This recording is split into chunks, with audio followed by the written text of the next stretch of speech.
put the whoosy on the whatsy. Attach the whatsy to the whoosy. Connect the thingamajig to the thingamabob, and that'll make the whatchamacallit. Hello, everybody. Welcome back to Making Records with Eric Valentine. I am that person. So this is going to be another round of the answers for WTF number 1. And so, you know, I did as many as I could last time, but we're just going to keep doing these until I get through them. So this will be another batch of that. Before we dive into that, couple quick things here. So first of all, you'll all be very pleased to know that I cleaned my keyboard. Here it is there. You can see, okay, there we go. It's just beautiful. It looks great.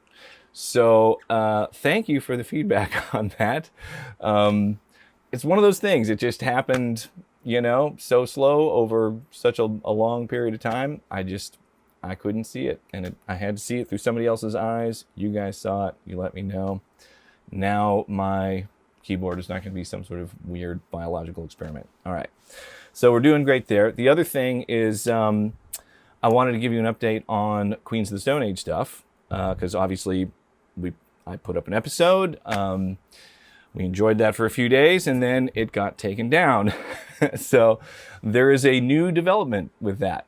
The new development is Josh and I spoke on the phone. So we had a chance to speak. And it was good. It was a very, very positive conversation. So I think this is a good time to sort of address all of this stuff. So we got on the phone after the episode went out there. Obviously, he is not into having his stuff sort of on display, his behind the scenes secrets on display. So we talked about that a bit. He expressed to me more specifically what that is for him. He loves having that be mysterious and that it's cool to have a mystique about your band. So I totally get that. If that was my band and I was him and I was in his shoes and not wanting to share that stuff, I would want people to respect that.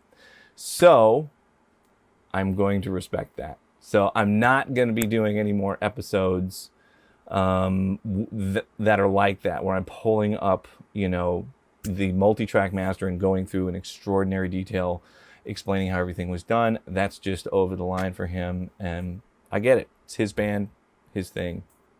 I want to respect that. But it was also cool because we had a chance to talk.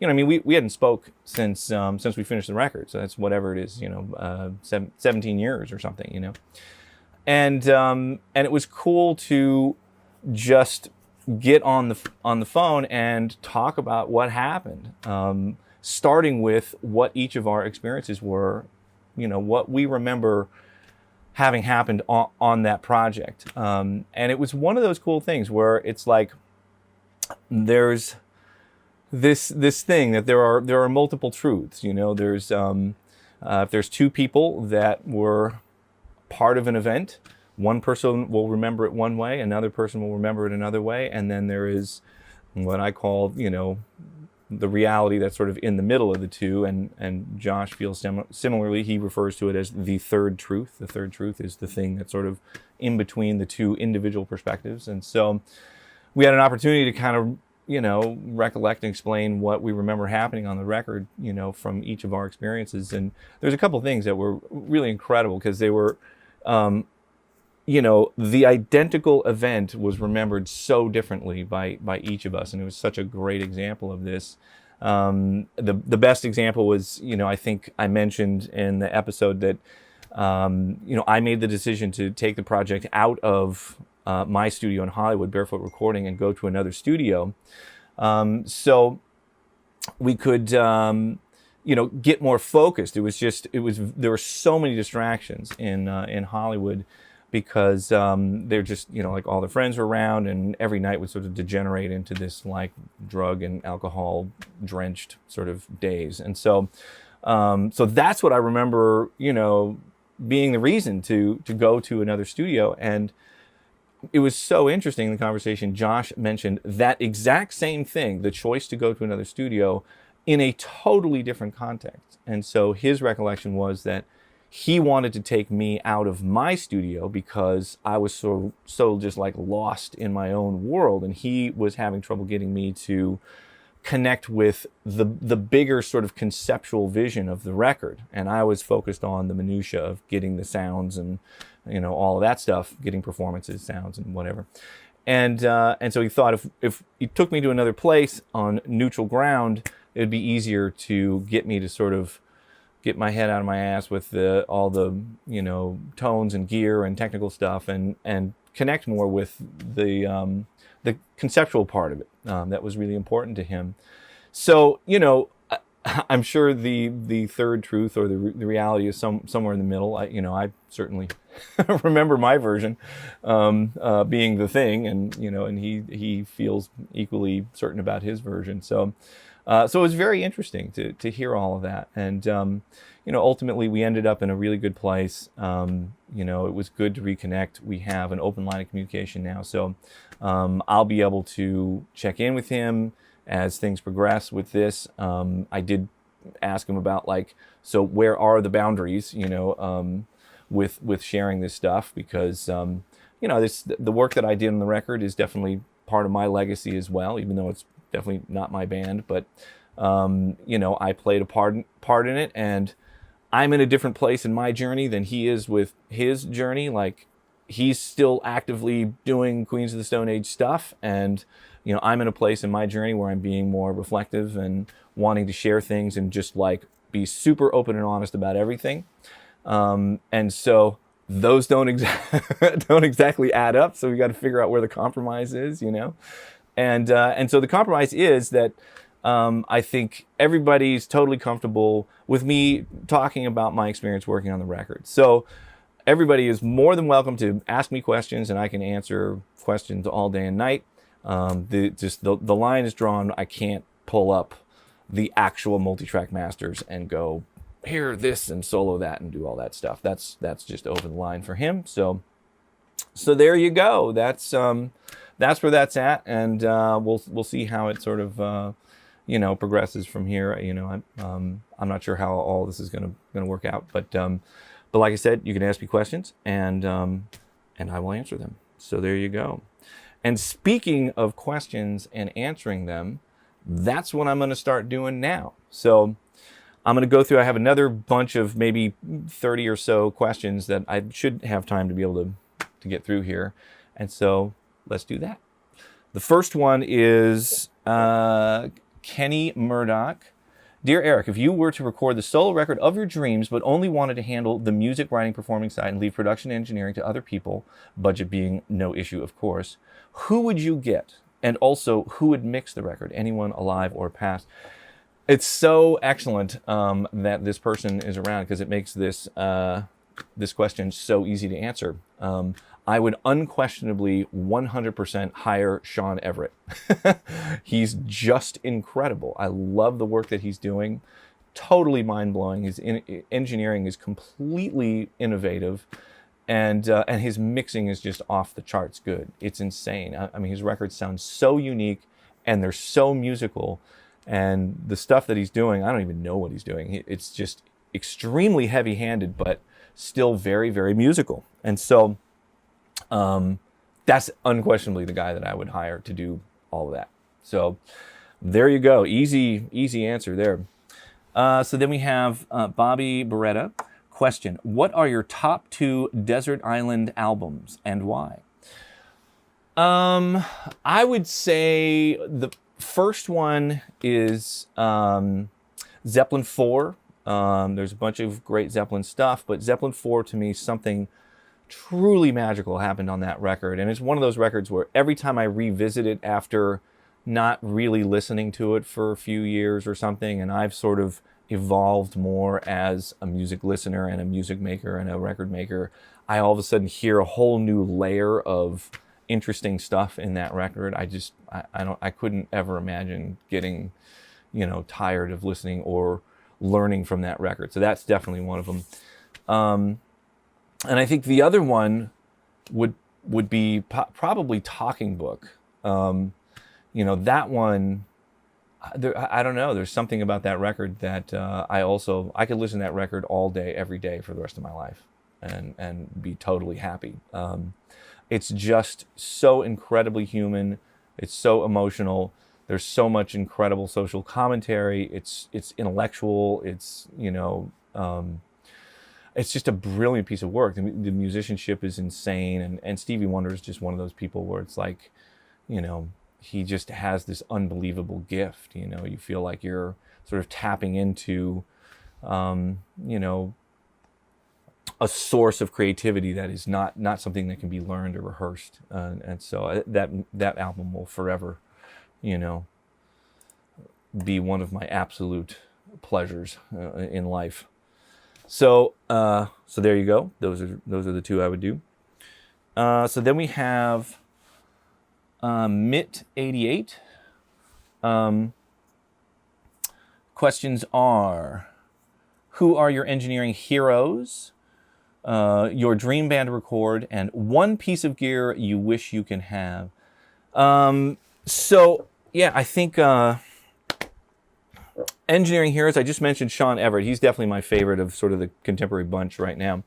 But if I was going to go into the past, I would probably go for Andy Johns of the Johns Brothers. When there's an amazing box set that they put out where they have a bunch of detail about exactly who did what on what songs, and when I went through it was like, oh shit! Every time this band sounds totally magical, like beyond just sounding great, sounding like something that I just had never happened before. It was always Andy Johns, and there's something that he does, how he captures things that just is beyond real. It's surreal sounding. It just exists in a space that is only Led Zeppelin. And so it would definitely be Andy Johns. Dream band to record. Man, that's tricky. You know, I feel so fortunate. I've worked with a bunch of really amazing artists, and I don't feel unfulfilled there. But you know, if it's literally anybody, you know, I would have loved to have recorded Led Zeppelin. You know, circa like 70, 71, somewhere around there. It would have been incredible. For modern bands, you know, there's one that I always have sort of fantasized about. Obviously, I've made a couple records with Slash, and I got to talk to him a bit about his dramatics with Axl over the years, and it was interesting at the time. You know, I think for him it was just inconceivable that they would ever get on a stage together or make a record together or any of that. And so obviously they have gotten on stage again. And I don't know if there's any plans to make a record or whatever, but you know, as soon as I heard they were getting back together, I thought to myself, man, wouldn't that be incredible to make another Guns N' Roses record with Slash and Axl together? That it would just be unquestionably very challenging, I'm sure, but it would be an incredible experience. That's one I would definitely go for. One piece of gear you wish you could have. I'm kind of a microphone addict, and the one mic that I just never crossed paths with at the right time, where it was somehow affordable or whatever, is a Neumann M50. I would love to own a pair of those mics. They're just incredible room mics, and now they're just in the realm of unobtainium. They're just insanely expensive. So, I don't know if that's ever going to happen, but that's definitely something I wish I had. M50s are incredible. Let's see. This is Lenny Viralis asks, what's the record you're most proud of and pleased with sonically? Boy, that's tough, because they're, you know, I love different ones for different reasons. You know, I think I would say probably the Smash Mouth Astro Lounge record. That album just has such a diversity of influence and styles and stuff on the record. It was incredible to be able to go down all these different paths and try and, you know, evoke all of these different sort of nostalgic sounds and feels from different eras and different influences. And, you know, and we had the opportunity to really go deep on that one. And I'm just, you know, just really, really happy with the way that one came out. It's just a fun listen. There's just lots of really cool ear candy on that, and really features a lot of how I like to hear things. So yeah, I'd probably go for that one. So then we have, how much editing and tweaking are you willing to do when it comes to vocals? Or are you trying to leave as much of the original performance as possible? Kind regards, Oliver. So I think I'm always trying to do as little as possible, mostly because it saves time. And at a certain point, I'm lazy in just sort of a practical way. And so, you know, if a singer is capable of generating a performance with no comping or editing or tuning or anything, I am more than happy to do that. It saves me a lot of time, and I love it when my job is just to push the talkback button and go, that was amazing, and you're done, and I'm done with this vocal. But you know, often that's not the way it goes. And so, you know, I try and do really ultimately whatever suits the singer. And the editing tools, I think, can be very effective to help really elevate the performance that the singer is capable of capturing. Because there are times when voice can get fatigued, or there's times where there are moments that are incredibly emotional and expressive, but they might be a little bit out of tune, and I'll try and nudge those in. And so I do really what the vocal calls for. And so there's some singers I've worked with that, you know, require a lot of takes and a lot of comping and a lot of tuning and me adjusting timing and trying to really get things to a place where it really feels like the emotion of what they're saying is being communicated and that I believe them. I really search hard to try and eliminate any moments where there's a lack of confidence or conviction in the vocal coming through, because it just takes me out of the moment. I really want to believe what the singer is saying, so that's really what I'm going for. I definitely, you know, haven't really been involved with the world of pop stuff where things are tuned and edited in a way to make them sound like they're tuned and edited. Just not really my thing. I've never really sought that out, and I've never been asked to do it. So I specifically don't really do that. The singers that I work with are trying to sound like human beings that are singing. So I try and preserve that as much as possible. I find when I'm tuning, auto-tune is still the best for preserving the humanness of a vocal performance if you're going to tune stuff. So there you go. That's my approach. So then we've got Zach Hames here is asking, would you be willing to do a deep dive on drum tuning, head choice, and dampening? I feel like you've talked about drum, blah, blah, blah. Okay, quick answer is absolutely. I'm planning on doing that. I'm probably going to do 3 different episodes, because there's really 3 different eras or distinct approaches to that. There's the sort of late 90s, early 2000s approach, which is like Third Eye Blind and Good Charlotte and stuff like that, where it's kind of like, you know, big rock drum stuff. So that's a specific thing. There's the really tight, punchy, you know, drum booth kind of thing that's like on the Queen's record. And I did something similar on Lost Prophets, and I've done some other projects like actually the Death from Above record is kind of more in that direction. So there's that whole thing, and then there's kind of what I'm doing more now, which is this extremely simplified, like one microphone on a drum kit thing, and they all kind of have different treatments in order to make each of them work. So I'm going to do that for sure, and we'll be able to check that out. So, okay, yeah, there's more drum stuff. Okay, and there's an additional question here. You made a mention in the All American Rejects video about not changing guitar strings. You just keep old strings on everything. Does that make it sound more like a classic record to you? I've heard that for bass and acoustic guitar, but not as much for electric. Is that how you are with drum heads as well? Yeah, for sure. I mean, I don't change anything unless it sounds bad to me. There's some things like with drum heads where I've left drum heads on a snare drum for years and years and years. In fact, the drum, I don't know if I've mentioned this before, but so the snare drum that was used on the song Semi-Charmed Life had a particular head on it, this Power Stroke 3 or something like that, a Remo Power Stroke 3 on it. It just sounded great, and so I just left it on there. That same drum head stayed on that drum for another 4 years, and I was still using it for the Queens of the Stone Age record. So it's that same drum with the same drum head on Go With The Flow on the Queens record.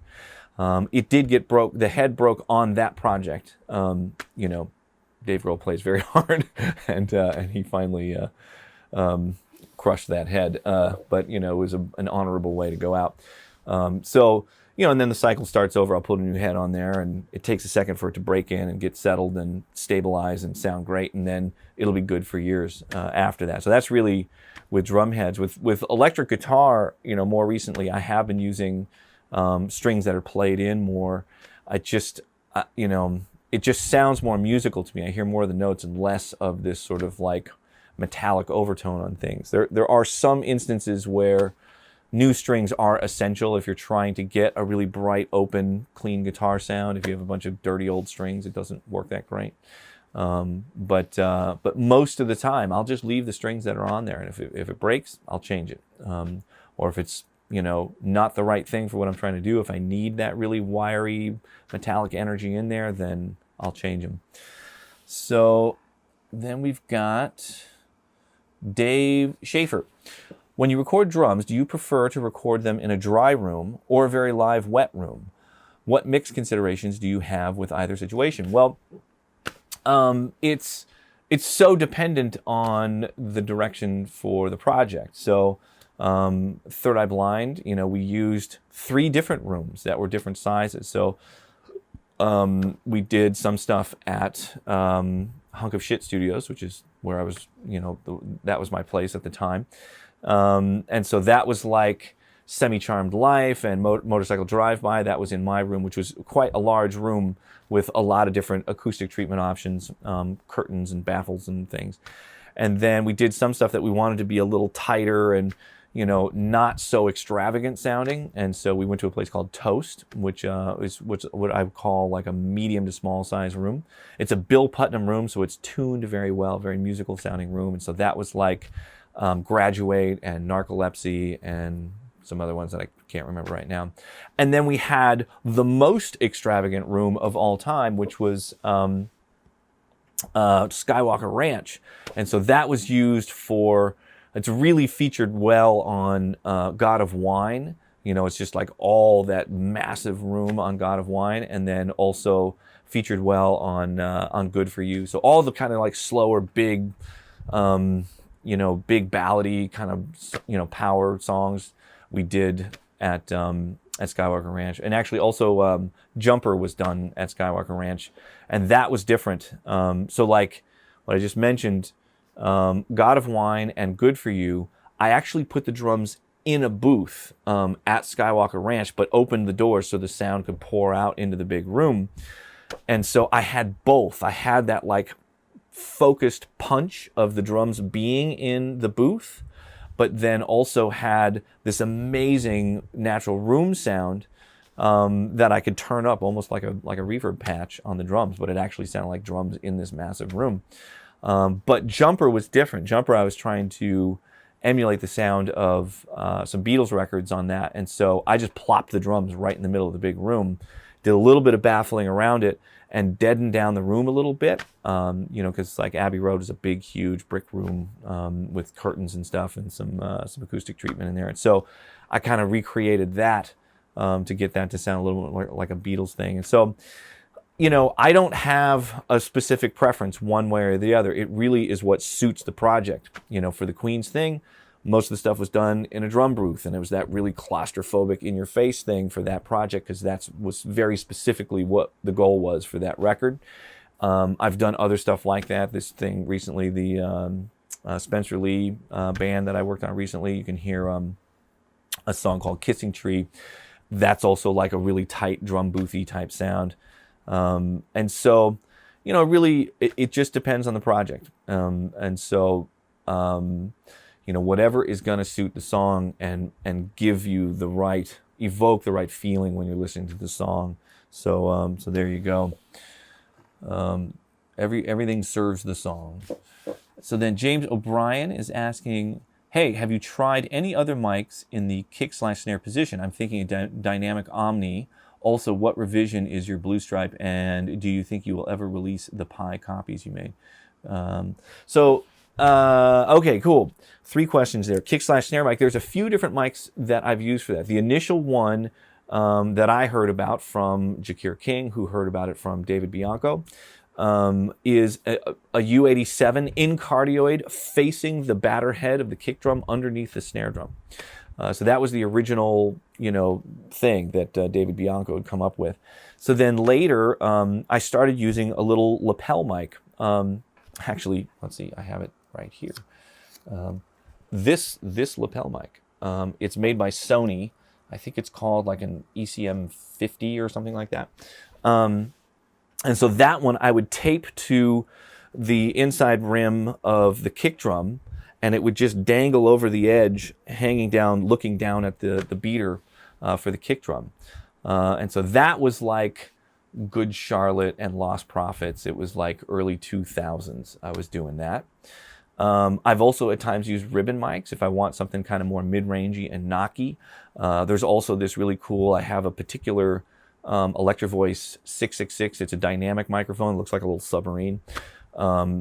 That thing is really, really cool in that position as well. It's just got this cool mid-range bark to it. It's a really knocky sound for the kick drum. So there are some cool options for that. Those are probably the top 3 that I've ever played with. The ribbon mic that I used was a Royer, because they're better at handling the level if somebody's going to be playing hard. So then, okay, the Blue Stripe 1176s, I have 2 of them. They're both early versions. The serial numbers are in the early 100s. One of them's like 137, one of them's like 112 or something like that. And both of them have the LN modification done to them, the low noise modification that makes them more like the Blackface 1176 LN. But yeah, they sound beautiful. And I love them, use them all the time. So then the Pi compressor, I haven't talked about this thing a whole lot. It got featured in one of the Sugar Drum little bits. I think it was the one that was featuring the custom, signature series drum kit that I did with Sugar Percussion. And there's like a 1 mic drum recording with a 160 microphone.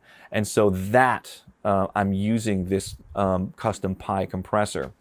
That thing was actually made by a friend, this guy named Garen Avetasian. And he has it back now. It was staying, living at Barefoot for a long time. It sounds incredible. I would love to have an army of them. But it was one of those things where, in the time that I had it, there were so many other things going on with Undertone Audio. We did not have time to sort of, reverse engineer that thing and figure out how to make it, into a manufacturable thing. So it didn't happen then. I don't know. Maybe it'll happen in the future. Not sure. But yeah, that thing was awesome. Sounds beautiful. Okay, next question is Carlos Solar. What overhead mics would you recommend on the cheap side? I have 414s, Coles, cheap Neumanns. What would you use if you don't have your usual favorites and for Tom's kick snare booms? Thank you. Okay. Boy, you kind of named, some of my first choices, regardless of price. I love Coles 4038s for overheads. I use those all the time if I want something a little warmer. cheap Neumanns, I have done that at times. KM184s sound really, really awesome as overheads, and they're not wildly expensive. I would certainly recommend those for sure. There is like this one kind of goofy, very affordable tube mic. They're sort of ripping off a C12. And when I purchased it, it was branded as an Apex 460. And it's like a tube mic you could get for a couple $100. It comes with a power supply and the whole thing. It sounds unbelievably good for a $200 microphone. It's got a very hypey high end, like a C12, would have. And so that's one to try if you want something that's, kind of like a bigger sound. That could be cool. And so for kick and snare and rooms, yeah, I think snare 57 for sure. They're cheap. They sound incredible on snare drum. For room mics, there's a couple cool things that you can try. I actually, there was a period of time where I was really enjoying dynamic mics for room mics. And so like the song Graduate that I just mentioned, that was recorded at Toast. And that is definitely a pair of Sennheiser 441s as room mics. It's kind of cool. They're more directional. And so you get this kind of in-your-face room sound. And even when you point them away from the drums, and so it's more of a diffused sound. There's something about it that is just sounds closer up. So I would recommend trying some dynamics for room sounds. It can be really, really cool. Another thing that I do for room sounds, it's a really crazy trick, is I noticed at a certain point that microphones that were on an amp that were in the room when the drummer was playing, like on the bass amp, had a really cool room sound. It's kind of tweaky and weird, but, it has a lot of personality and character to it. So you can take, like an RE20 or a D20 or whatever, room mic you'd put on a bass amp, actually put it on a speaker in the amp, just leave the amp off and use that as a room mic. I promise you will get something really cool out of that. And so then room snare, kick drum. Okay, toms. I've never been a huge fan of 421s. There is a cool Beyer mic. It's called the 201. I think an M201 or something. And it's a dynamic microphone. It's kind of like their version of the 57, but it's actually, the top end on it is a little smoother, and those are great tom mics, and they're not wildly expensive. Certainly cheaper than C12As, which is my first choice generally. The other thing that I've been doing lately is just not using close mics on the toms. That'll save you a lot of money. And use overheads for the toms, and what I do is just duplicate the overhead mics, and I'll turn on extra level. I'll just edit it so that it only turns on and EQ it specifically for the toms. And so it just comes on when the toms hit.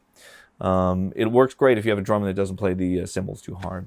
It'll work out in that context. For kick drum, I would say just the good old RE20, or really there was, I don't know if this is still available, but they had this sort of cheaper version of it called the PL20. And I don't really know what the difference was. It looked exactly the same and sounded great to me. I have both a PL20 and an RE20, and for a lot of things, I like the PL20 better. It's really cool on snare drum and kick drum. On snare drum, the particular one that I have makes the snare drum almost sound like it's being sampled from, like a snare sample from a Linn drum machine or an old Oberheim DX drum machine or something. So I use it when I'm trying to go for something like that. But it sounds great on kick drum as well. That's always a good choice. So let's see here. Jordan Sears asks, do you remember having any Eureka moments in regards to your perspective on music production over the years? Would be awesome to hear about a few things that really helped you along the way. Cheers. I think one of the biggest moments for me was the discovery of using compression to create apparent volume or create an explosive, exciting quality in a recording that you just can't get any other way. Because a lot of what I'm trying to do, and I feel like record makers are trying to do with rock music in particular, is create the sense of this loud, explosive, energetic sound, even when the speakers are turned down or you're listening with headphones. Because when a rock band is playing live and it's 100 plus decibels, it's unavoidably going to be very powerful sounding, just for the sheer volume alone. And getting that to come out of the speakers can be very, very difficult, even when the speakers are turned down quietly. And it's compression that does that for me.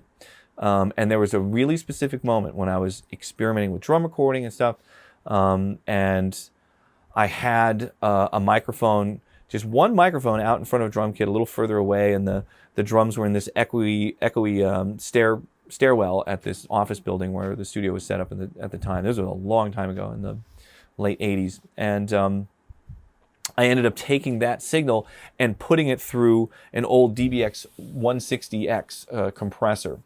And it was the first time I went, whoa, there's that sound. There's that thing that happens where the drums have this incredible, like, aggressive intensity and explosive quality that I had heard on other records, and I just had no idea how that happened. You know, I would play back my recording of the drums and it sounded like this little pitter-patter sound and just wasn't even close, you know. And that was the first time where it was like, oh my God, that's how this happens. And then it's been years of refining how to capture that in a way where you have balance of the drums and the room comes out and it's not sort of overwhelmed with cymbals and all of those things that can be sort of pitfalls of doing that. But that was a really, really important discovery early on. And I would say more recently, I feel like I've really tuned into how to serve the song better with the recordings and not get lost in just creating all of these sort of ear candy events that at sometimes can really pull your attention away from what's being said. You know, I think I've said it before, but you know, this most recent Grace Potter record that I finished this year, I think it's the first real record that I've ever made where the recordings serve the emotion and message of the songs in the best possible way, where I'm really actually enhancing what's being said instead of sort of jerking off with trying to get a bunch of cool sounds that people will go, wow, how'd you do this or that or the other thing or whatever. It's just the most emotional record I've ever been involved with. So couple examples there for you. So now, Danny Salat asked, do you think there will come a time when analog outboard will be totally unused? With modeling mics and preamps, we might be heading in that direction.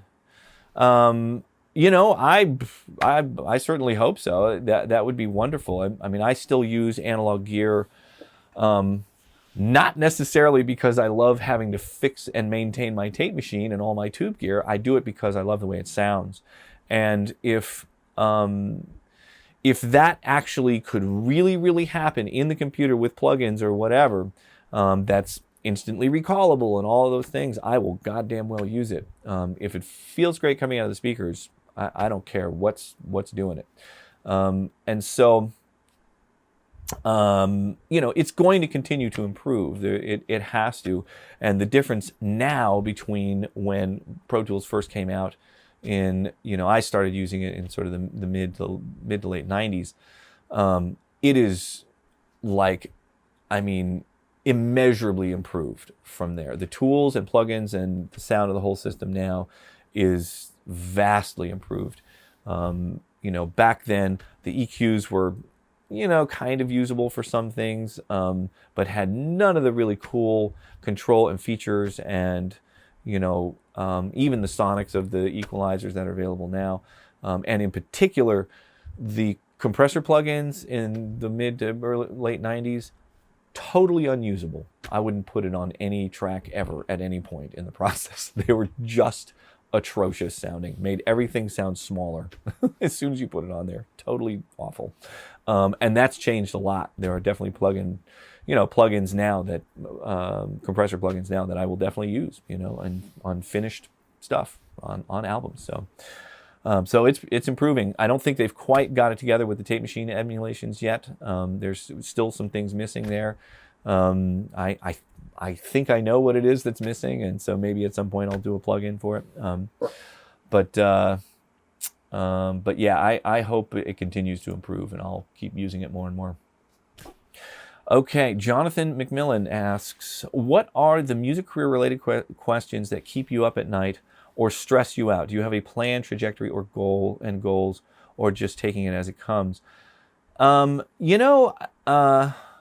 never really been a particularly career-minded person. I've said this before, but I'm not really motivated by money or status or career or whatever. I'm motivated entirely by whatever is interesting and brings joy to my life. If I'm having fun and it engages my brain in a way that's satisfying for me, I'm in. And that's really the primary thing. There's been moments, where I have to choose one thing or another. I've had some things that the timing was, kind of unfortunate. I had to pass on a project that I really, really wish I had done. I'd gotten the call to work with Muse when they were about to make the Absolution record. I was tied up in other stuff and I committed to other projects. I can't remember what it was. Now it's probably Lost Prophets or something else. I love that record. I don't even know if I should have worked on that record because Costi did such an amazing job on it. I'm not sure that I'd want to hear it any other way. But I love that record and I would have loved to work on it. And so there's been moments where I've had to make choices like that. But ultimately I have no regrets. I feel nothing but totally fortunate and lucky, and have nothing but gratitude for all the opportunities that I've had and to work with all the wonderful artists that I've been lucky enough to work with. But I don't really have a specific trajectory. I kind of fell into making equipment because I just had access to a particularly brilliant guy that could design the circuitry for me, and I just wanted to build a console that would do what I needed it to do. And so I kind of fell down that path, and it was interesting, an incredible journey to learn about that and do it. And ultimately it turned to a thing that could be an audio company, and that's great. But I wasn't like, I need to start an audio company. I actually just wanted to build some stuff that would sound great for me to use, So yeah, it's been a pretty, it's really just been sort of guided by my own whims, Yeah, the only other thing that I'll say is that, once you work with a particular band, if it becomes reasonably visible, your career starts to have a certain momentum to it. And so because I recorded Third Eye Blind or Smash Mouth or Queens of the Stone Age or whatever, I will get calls to do bands that are that like those things. I mean, at this point, the only reason I get calls to work on anything is because my name is on a record that somebody is fond of or something. And so there's been times where I've actually specifically navigated away from that because I enjoy having diversity in my recording experiences. And so I will, specifically turn down bands that are like, hey, we want to do something like Third Eye Blind. I'll go, that's awesome. I don't want to do that. I just did that. And do something really, really different so I can have these really varied experiences in my life, from like the Dwarves to the Jonas Brothers to Nickel Creek to whatever, That's what keeps it really interesting and inspiring for me. So that's intentional. All right. So the next thing is Mark Marinick asked, in your opinion, does it help to live in one of the major music cities for the best opportunity of having a career as a producer, engineer, mixer? I realize this question has been asked online often, but curious what your opinion is on the topic. The quick answer is yes. I do think that makes a difference. I was in Northern California, and I was very, very fortunate. I made this transition from doing a bunch of hip hop stuff with this guy named Paris, and decided, okay, I'm going to do, focus on doing more rock stuff. And if I wasn't in that area, I just wouldn't have crossed paths with Third Eye Blind and Smash Mouth. They were in the process of making demos and trying to get signed.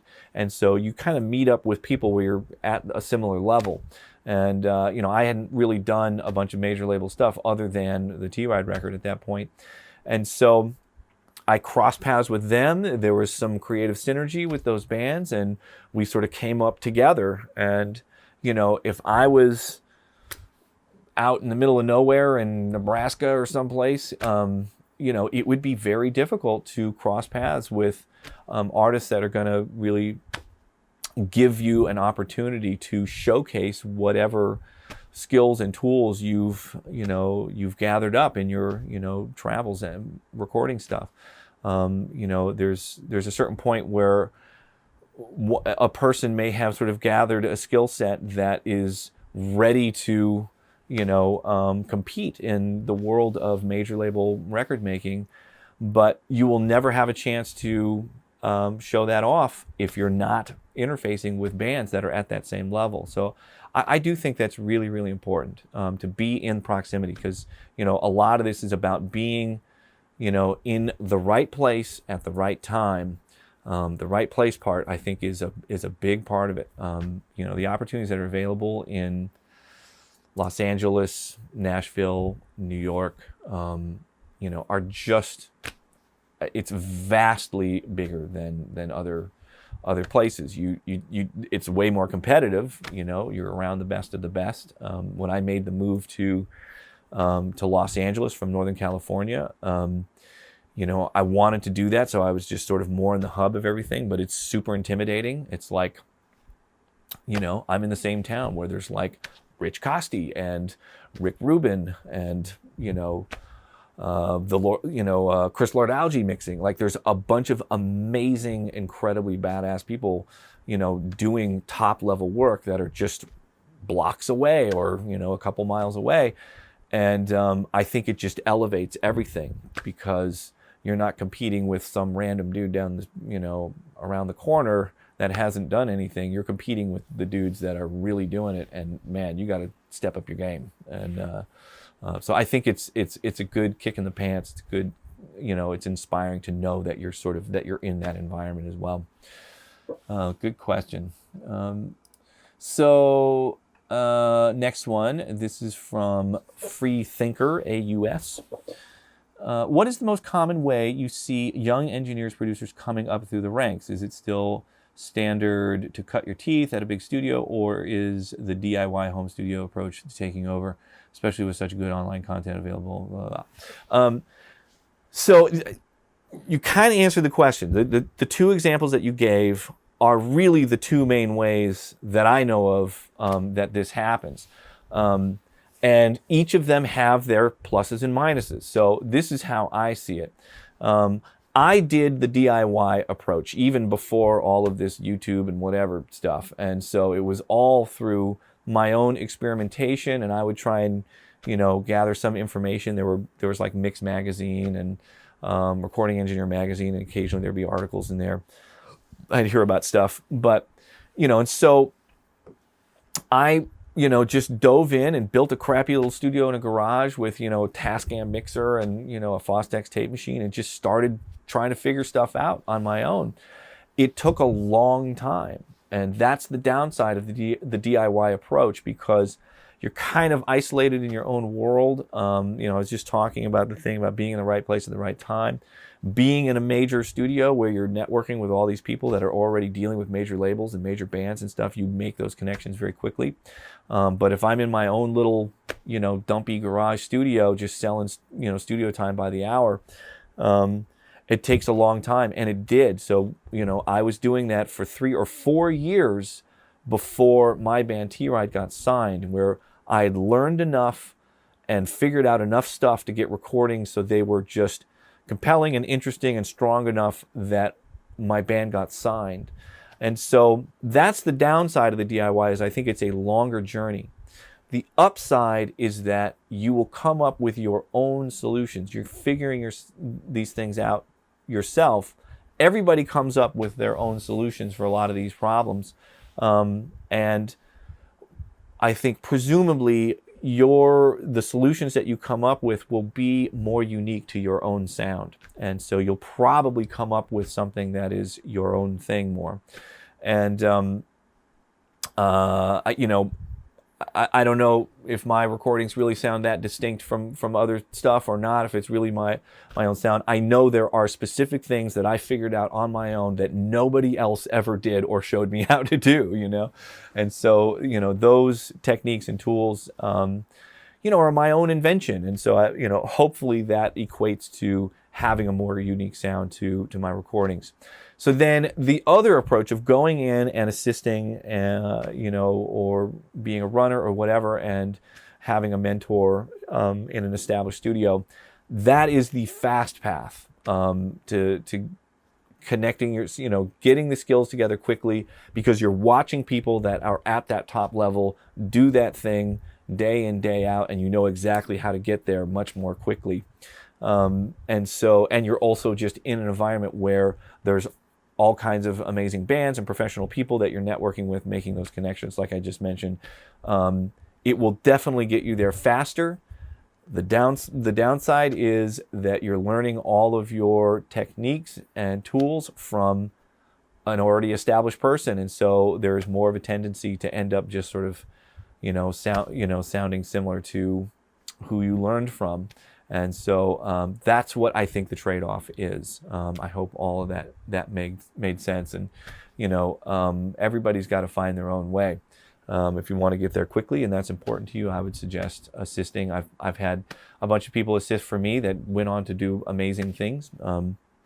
Kean Reardon is doing a bunch of amazing mixing and engineering. He assisted me for a while. Matt Radosevich, or Matt Rad. He started off assisting me and went on to do wonderful things.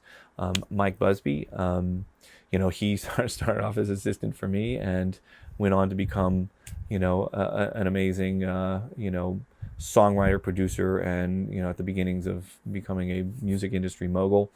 I guess I don't know what order all of this is going to happen in, but I actually found out just that he passed away two days ago.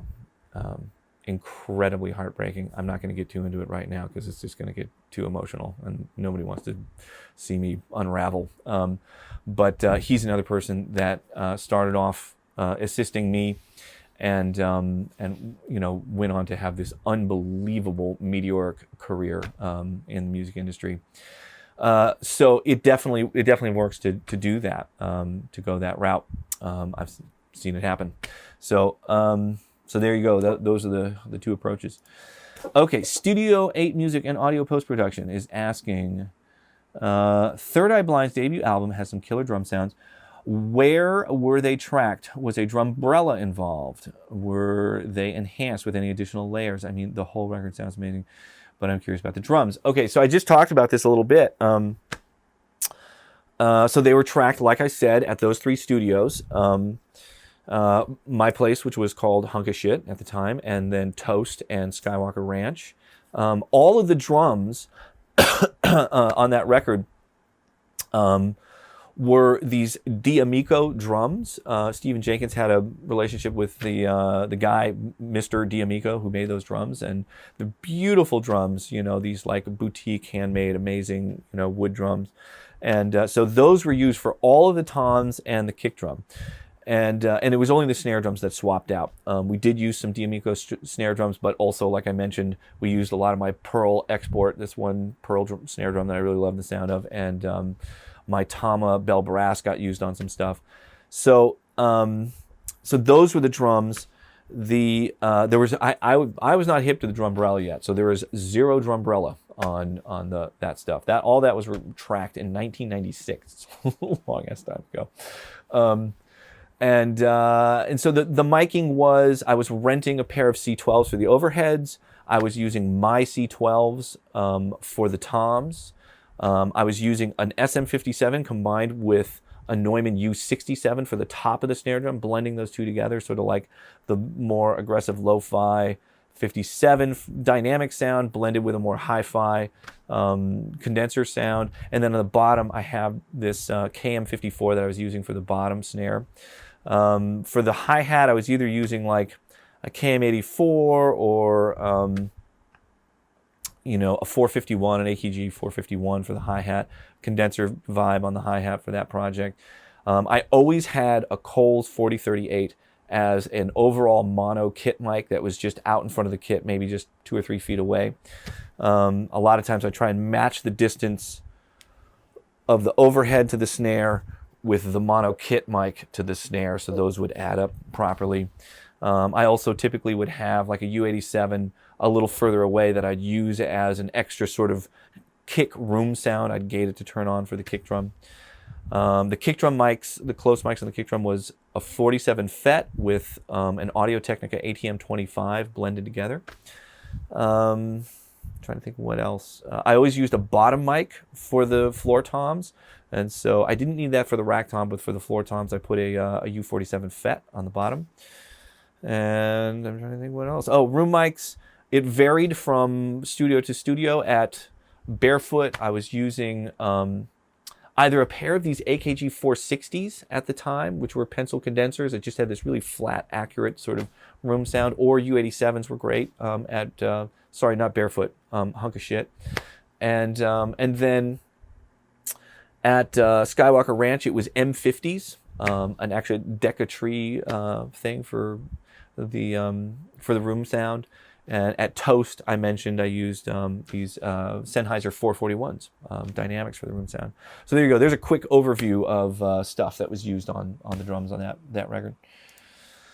Okay, next one is Philip Bowl. I think I'm pronouncing that right. In your video on No One Knows, you briefly talk about your snare drum trick where you slightly delay an aggressively gated mic. How do you handle phase issue? I think, because I don't remember talking about this for the snare drum. I think it's for the kick drum. So I'm going to answer assuming that was what the question was.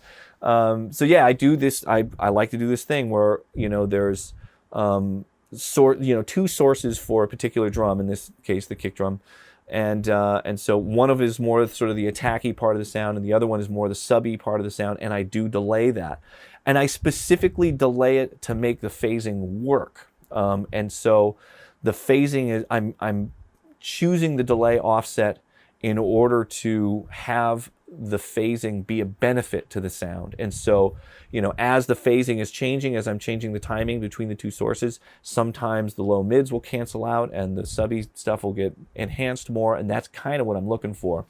And so, like, if the phasing's wrong, it'll cancel the lower frequencies and enhance the low mid frequencies, and it makes the kick drum sound kind of boxier and puffier.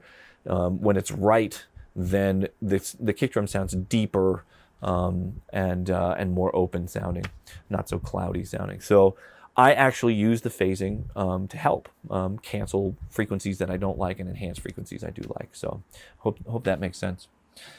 Okay, so then Seconds Late is asking, what would you say is the biggest change you've seen in recording over the years? Does the near limitless ability to edit help or hinder the creative process, in your opinion?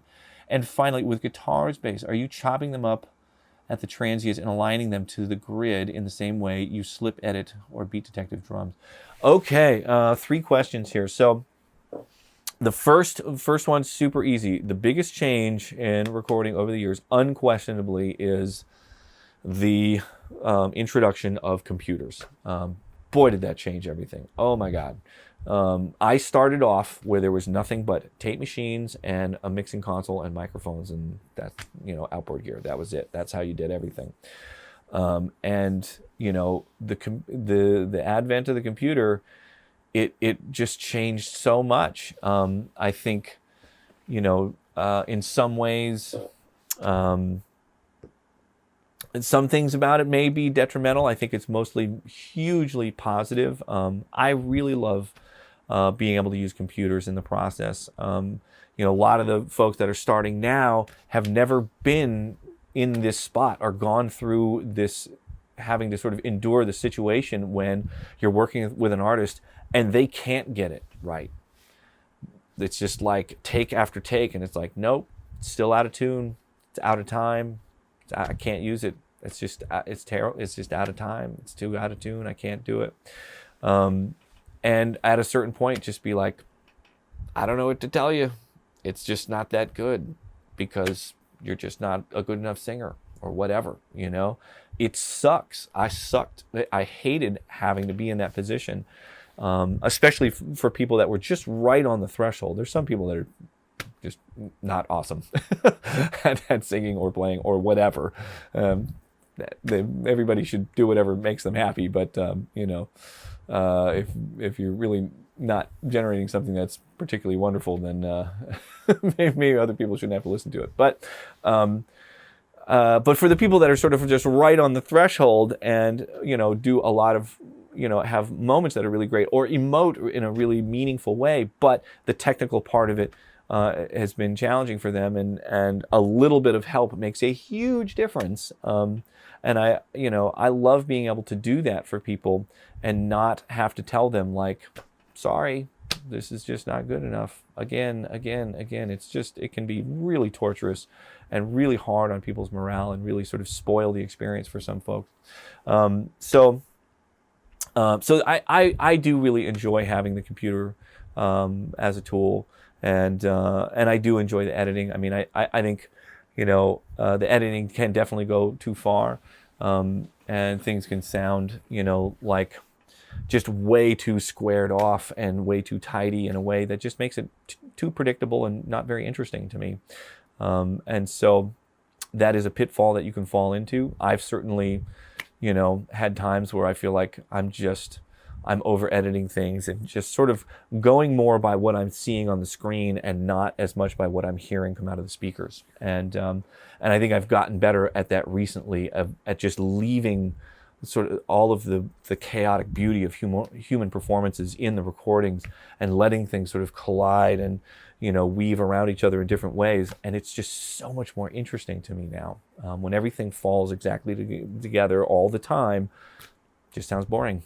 It actually will make the tempo sound like it slows down to me at times, you know. So it can definitely be abused, you know, in a way that is not beneficial.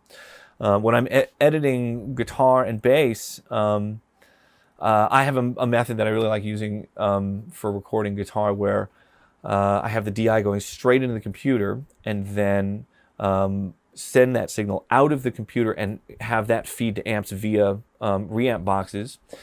And so I can get the performance quickly from the artist that's playing, and then after the fact, I can dive deeper into the guitar sound and play with mic positions and stuff while they're not having to play. I just get a sound that's close enough that feels inspiring for the player, and just get the performance. And then while they're taking a break and having a beer or whatever, I can, you know, do my tweaky thing with the sound and have a comped performance, and then just print that in one pass once everything's comped.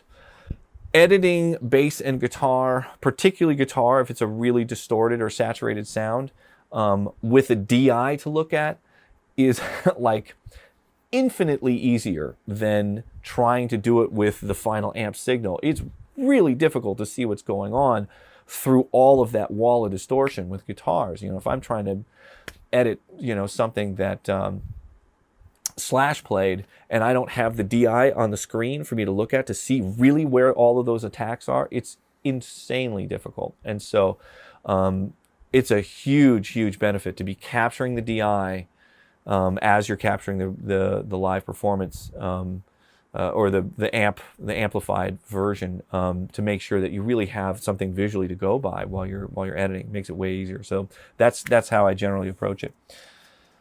All right, so Justin Goslin. Have you seen what the folks at Neural DSP are doing? Would you consider working with them on an Archetype Valentine plugin, or release a set of IRs, a la ML Studio Lab? We would all kill to have a piece of Undertone audio software in our computers, I'm sure. Also, yeah, I've. Okay, there's another question here. We'll get to that in a second. I've considered doing plugins, and there's some places where I don't think people have quite got it yet, and maybe some ones that sort of condense, a combination of plugins and things that I, the general approach that I use for getting a kick drum sound or a snare drum sound, and just put it all in one place, so it's just convenient and easy, and you have presets to pull up. It's like if you put a 57 on a snare drum, put this patch on there and it'll sound, close to how I would do it. So I've considered doing something like that. We'll see if that happens. I'm certainly not opposed to it. It's usually like anything. It's just if the right opportunity presents itself, then I'll go down that road. IRs would be cool. I have a collection of, a real EMT stereo plate. I have a beautiful chamber at Barefoot, and the big room has a really cool sound to it. But a collection of really cool spring reverbs. I'd love to have, a collection of that stuff for myself as well, so I can pull up all of my favorites, to use on things.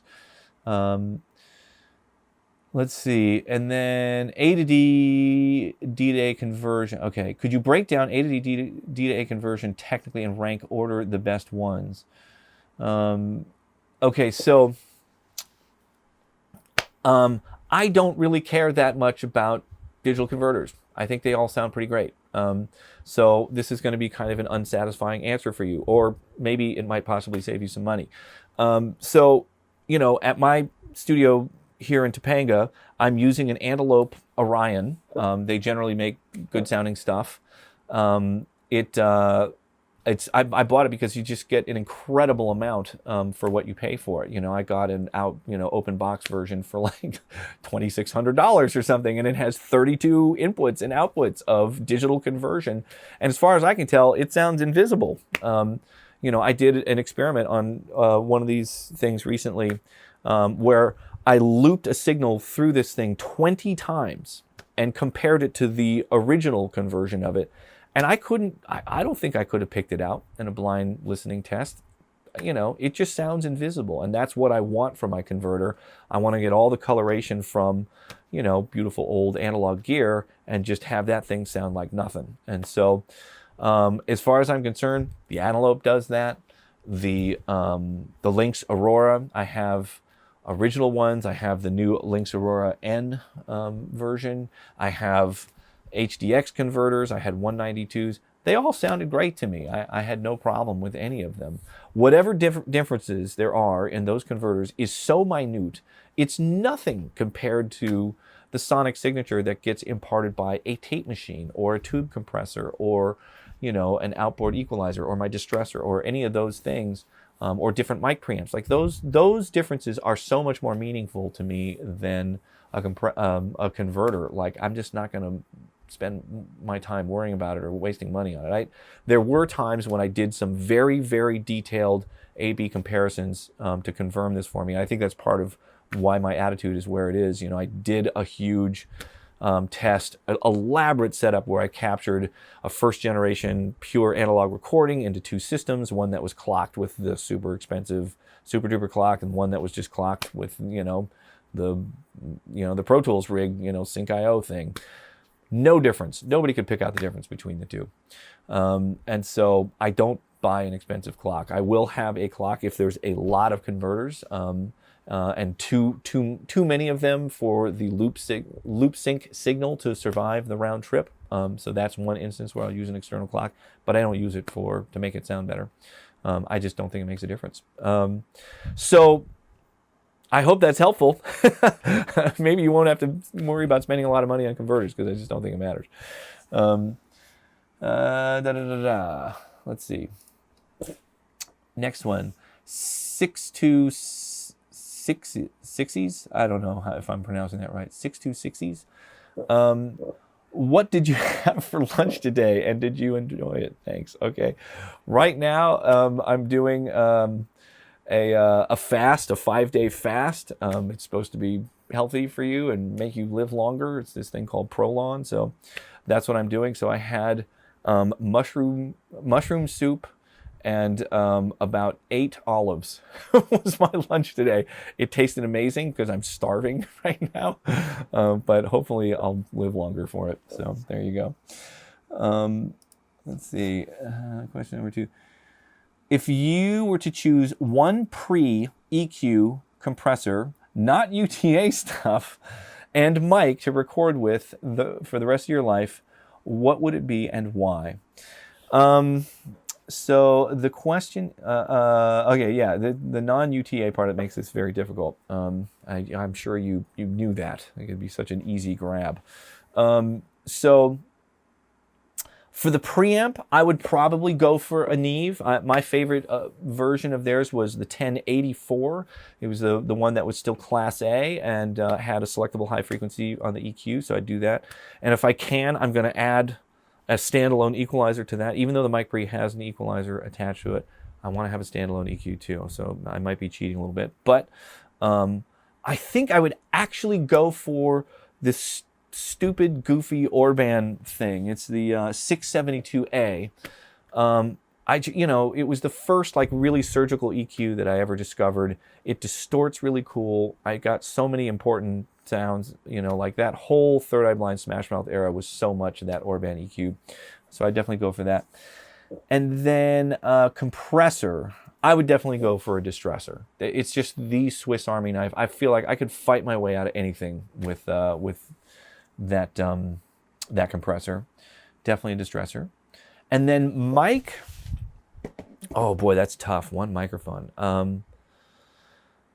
So probably it would be my Elam Telefunken 251. That thing just sounds beautiful on everything. I've gotten amazing one mic drum sounds with it. It's amazing on vocals.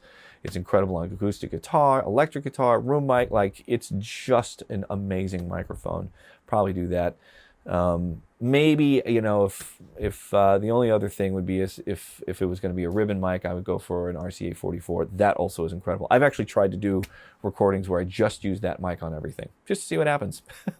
It was on the Madden Brothers record. Okay, let's see. Is that whole thing? What would be? Okay, yeah. And I'm realizing that I missed something in here. I'm gonna have to go back, because I know it was in here when I skimmed over these. I'm gonna go back and find it in a second, because it's a nerdy thing that I'm happy somebody asked about. Okay, what's the most important trick? Okay, this is Joel G is asking, what's the most important trick to lift a recording to another level? If I made a simple home recording, for example, how would I make it sound decent?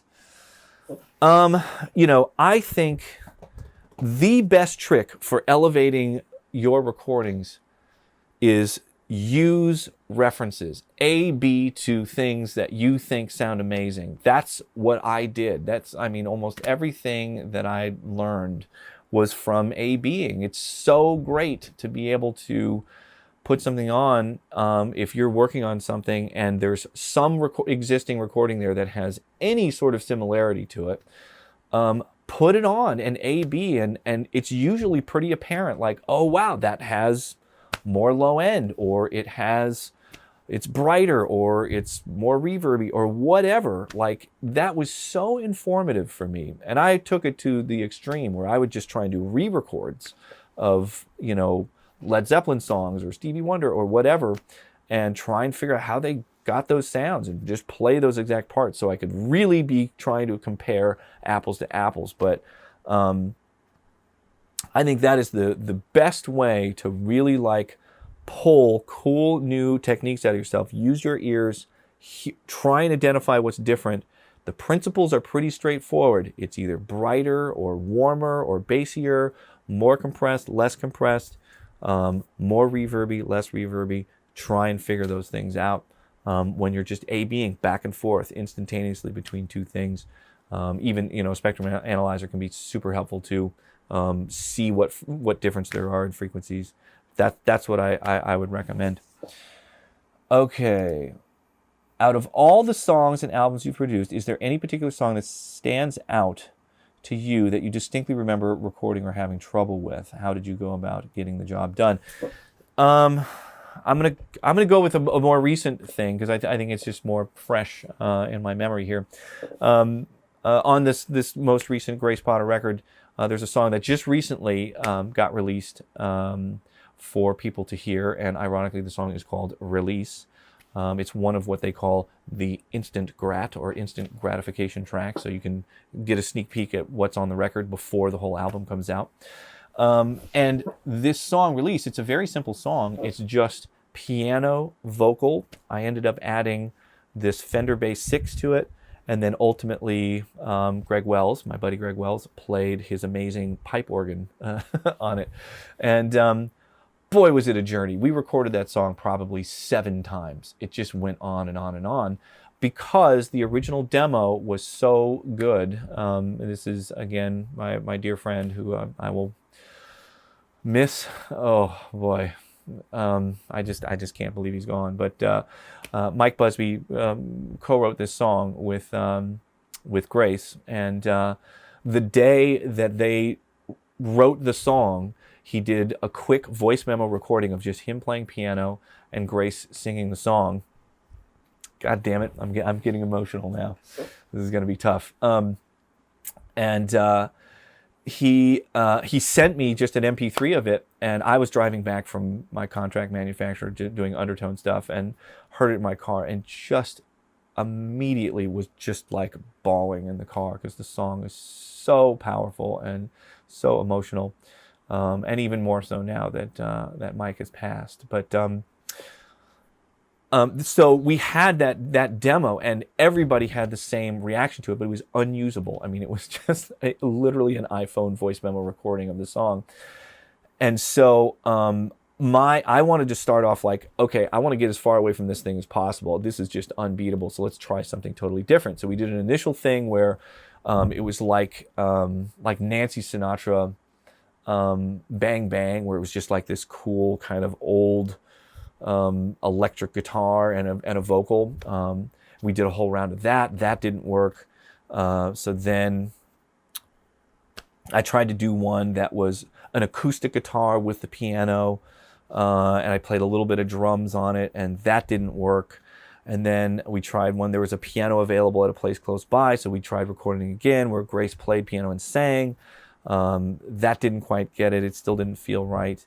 And so then we did another round where we recorded it in Topanga again, Grace playing piano, and this time I started experimenting with the bass 6 and had this friend of mine, this guy Tom Ayers, come and play. That didn't get it. And then when we were at Barefoot working on the whole album, then Grace played piano and sang it again. She did a bunch of passes. It still didn't feel quite right.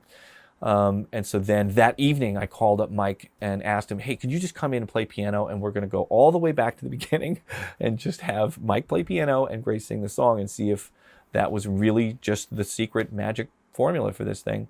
So he came in and tried to play it. We still couldn't get it because Grace had just sung the song like fucking 20 times when she was playing the piano and singing it. Her voice was just too tired. It requires a really, really powerful vocal performance. So we didn't get it that night.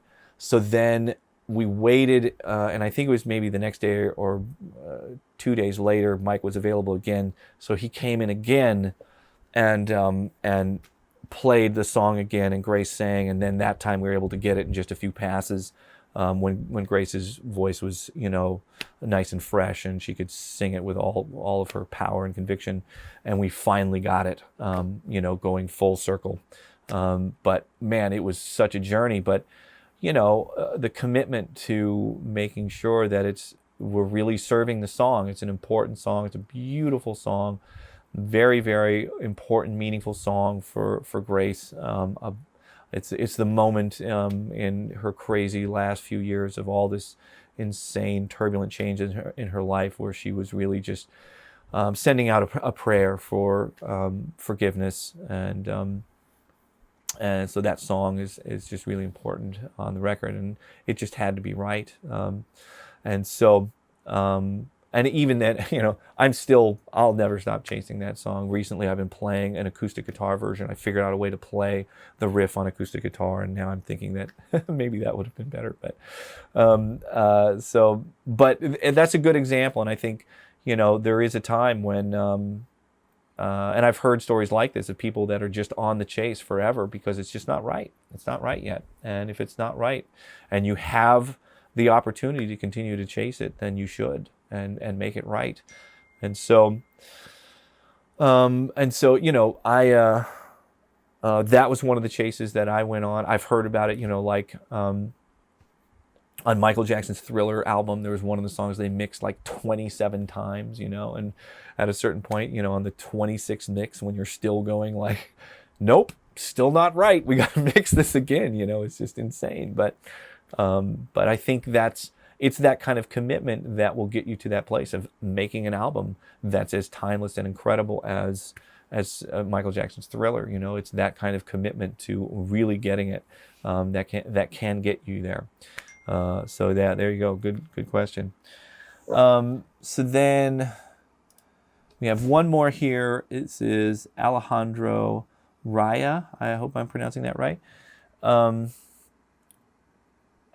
yeah. Okay. Yeah. This is asking about recording bass on the DFA or Death from Above record. Can you please tell us how you use the microphones, their position, the pedals that were used, and the mix between amplifiers to achieve the audio of that disc? I know something you explain in the deconstruction, but I would like you to be more specific, since that album, I honestly, I don't know that I can be more specific just talking about it. I'll run through it really quick here, and hopefully there's something to add to what it was in the deconstruction. I thought the deconstruction really actually went through it, pretty thoroughly. He has this incredible bass rig that features 2 amps. There's a PV amp and an acoustic amp, and this pedal board where the signal path gets split up into 2 paths, and there's different distortion and EQ pedals and things on the 2 different amps, and then those 2 go to these speaker cabinets, and I think they are 215 cabs. I'm not sure if I'm remembering that right. So I ended up, no, they're not 215s in them. I think they're multiple 10-inch speakers, and there's a bunch of different speakers in them. Speakers had gotten blown at times and replaced them. So I fished around and found my favorite sounding speakers in each of the cabinets. And generally, what I was doing was using a 421 as a close mic on one of the speakers, and then using this Bach FET version of his 507 mic that was a little further away, maybe a couple feet away, and blending those 2 mics together. Generally, I think I was probably leaning more on the Bachs than the 421s, and just using the 421s as a little extra aggressive detail in the sound. And then we also had the signal going to this Sans amp thing that he liked the sound of, which was also really cool. Super in-your-face, aggressive, mid-rangey thing that... was it a Sans amp? No, it wasn't a Sans amp. I'm sorry, I'm getting this wrong, and I want to get it right. It's a speaker emulator thing, and what is it called? Oh my God, I'll find it and I'll add it. I'll post it. I'll put the text up. I'm forgetting it now, but it's important. It's not Sans amp. It's something else. It's a speaker emulator thing, and so that at times got blended in as well. And then, the whole thing got compressed a little bit with an Unfair Child, the Undertone Audio Unfair Child. So that's kind of, the basic setup. I don't know that I can really do it much more detail and justice than that. So hopefully there's some more information in there that's helpful for you. Okay, I got to find this other thing. It'll be a really fun way to end all this, because it was an additional off-topic question that I really wanted to do because it's just too fun. Okay, yeah, it was just sort of snuck in there, and I glossed right over it. Okay, this is Zach Hames, and there was several questions in here. I was just moving a little too fast, and I missed this. But he also asked, do you have a favorite nebula? An astronomy question, finally. I threw that out there, and somebody finally, threw one at me. So I do. The answer is yes, I have a favorite nebula. It is the Orion Nebula, because it's so easy to find and is actually visible to the naked eye.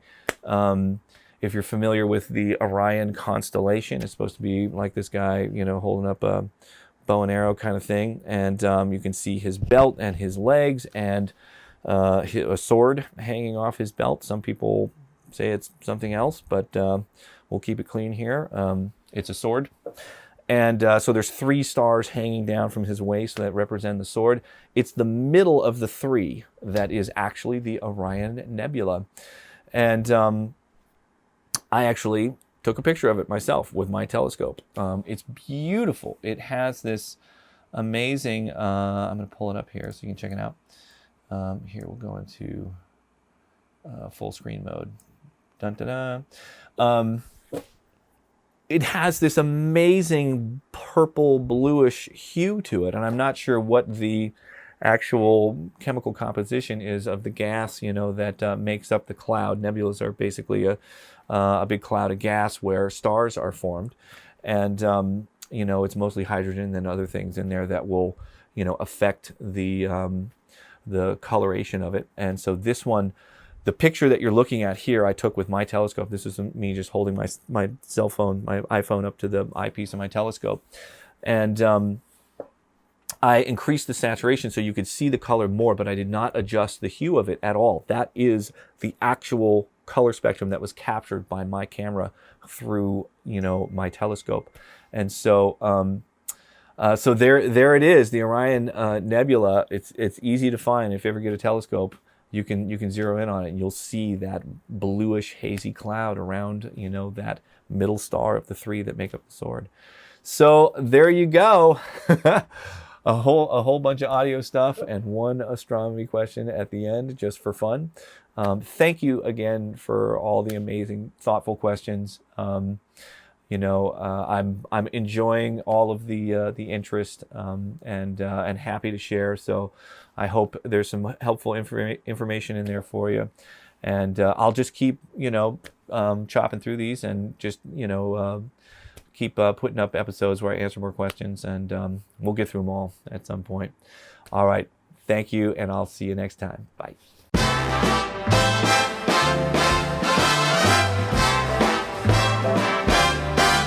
You put the whoosy on the whatsy, attach the whatsy to the whoosy, connect the thingamajig to the thingamabob, and that'll make the whatchamacallit go.